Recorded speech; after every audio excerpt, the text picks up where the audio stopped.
Police আধিকারিকদের বিরুদ্ধে কাউকে শোকজ, কাউকে সাসপেন্ড করা হচ্ছে, কিন্তু অরূপ বিশ্বাস এবং সুজিত বোসের বিরুদ্ধে এখনো পর্যন্ত মমতা বন্দ্যোপাধ্যায় একটাও ব্যবস্থা নেননি। কেন নেননি? কেন নেননি? কেন্দ্রীয় প্রতিমন্ত্রী সুকান্ত মজুমদারের সঙ্গে আমরা কথা বলেছিলাম, কি বলছেন তিনি শুনবো। পুরোটাই হচ্ছে পলিটিক্যাল গিমিক হচ্ছে এবং কাউকে স্কেপগোট অর্থাৎ বলির পাঠা, বাংলায় যাকে আমরা বলি, পাঠা খোঁজা হচ্ছে। প্রথম পাঠা শতদ্রু হয়েছে, দ্বিতীয় পাঠা হচ্ছে রাজীব কুমার হতে চলেছেন। তো এই পাঠা যারা বলি যাচ্ছে তারা তো আসল হোতা নয়, পেছনে তো অন্য হোতারা আছে। দুজন সেখানে দাপিয়ে বেরিয়েছে। তারা কোথায়? মুখ্যমন্ত্রীর পরিবারের লোকেরা দাপিয়ে বেরিয়েছে।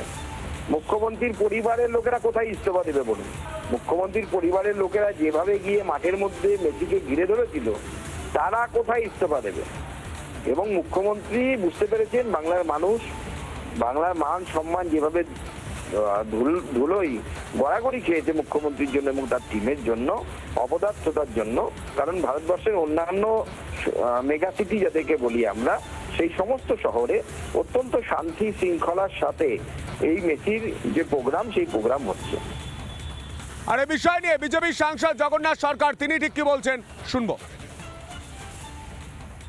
দুর্নীতি কোন পর্যায়ে পৌঁছালে এটা সম্ভব যে মানুষের টিকিট একগাদা কেটে নিজেরা ব্যানার্জি পরিবার এবং ক্রীড়ামন্ত্রী বন্ধু বান্ধব নিয়ে তাকে ঘিরে রেখে জনতাকে বঞ্চিত করা হয়েছে। এখন লোক দেখানোর জন্য যাদেরকে কেস বা তাদেরকে নোটিশ করা হচ্ছে, এটার এক নতুন নাটক। নোটিশ যদি করতে হয় ক্রীড়ামন্ত্রীকে করতে হবে, ব্যানার্জি পরিবারের সদস্য তাকে যারা ঘিরে ঘিরে রেখেছিল তাদেরকে করতে হবে, যাদের জন্য জনতা বঞ্চিত হয়েছে, জনতা ক্ষিপ্ত হয়েছে, তাদেরকে নোটিশ করে তাদেরকে সাসপেন্ড করতে হবে। তাহলে তো মমতা ব্যানার্জির পরিবারের বোধহয় কেউ বাদ যায় না। এবং পুলিশের শুধু দু একজনাকে নয়, মেন যারা এই যুক্ত, তারা যারা অ্যালাউ করেছে এইসব ঘটনাকে যাকে তাকে, অর্থাৎ তারাও করেছে, ভয়ে করেছে। তৃণমূলের লোককে ঠেকানোর ক্ষমতা পুলিশের নেই, তাই পুলিশকে দোষ দিয়ে লাভ নেই। প্রাক্তন পুলিশ অফিসার নজরুল ইসলাম এই মুহূর্তে আমাদের সঙ্গে টেলিফোন লাইনে রয়েছেন। নজরুল বাবু কি বলবেন? পুলিশ আধিকারিকদের বিরুদ্ধে ব্যবস্থা নেওয়া হয়েছে, কাউকে শোকজ করা হয়েছে, কাউকে সাসপেন্ড করা হয়েছে, কিন্তু রাজনৈতিক নেতাদের কার্যত রেহাই করে দেওয়া হলো, কার্যত ছাড় দিয়ে দেওয়া হলো। এটা কিভাবে দেখছেন আপনি একজন প্রাক্তন পুলিশ অফিসার হিসাবে? দেখুন, পুলিশ অফিসারদের বিরুদ্ধে ব্যবস্থা নাম কেউ আসতে হতে পারে, কারণ এতটাই মুখ পুড়েছে যে কিছু ব্যবস্থা দেখানো হচ্ছে। এদের শোকজ করেছে, কদিন পরে সন্তুষ্ট হয়ে ছেড়ে দেবে, কোনো অ্যাকশনই হয়নি। একমাত্র ওখানে যে ডিসি ছিলেন তাকে সাসপেন্ড করে তার বিরুদ্ধে প্রসিডিং করা হয়েছে, সেটাও সরকার তুলে নিতে পারে। তো অতএব তেমন কোনো ব্যবস্থা নেওয়া হয়েছে বলে আমার ধারণা নেই।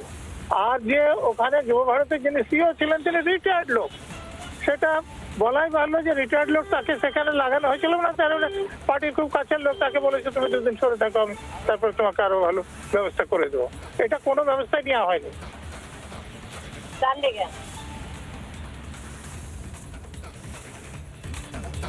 বেশ, উনি বলছেন কোনো ব্যবস্থা নেওয়া হয়নি। বড় খবর, বড় কথা বলছে এটা লোক দেখানো ব্যবস্থা।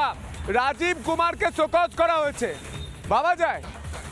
আরে যদি একই অপরাধে অনিশকে সাসপেন্ড করা হয়, রাজীব কুমার তিনি এত বড় কে, তাকে সাসপেন্ড কেন করা হলো না? এই প্রশ্ন উঠছে। আমরা আপনাদের শোনাবো অল ইন্ডিয়া ফুটবল ফেডারেশনের সভাপতি রয়েছেন কল্যাণ চৌবে, তিনি ঠিক কি বলছেন শুনবো।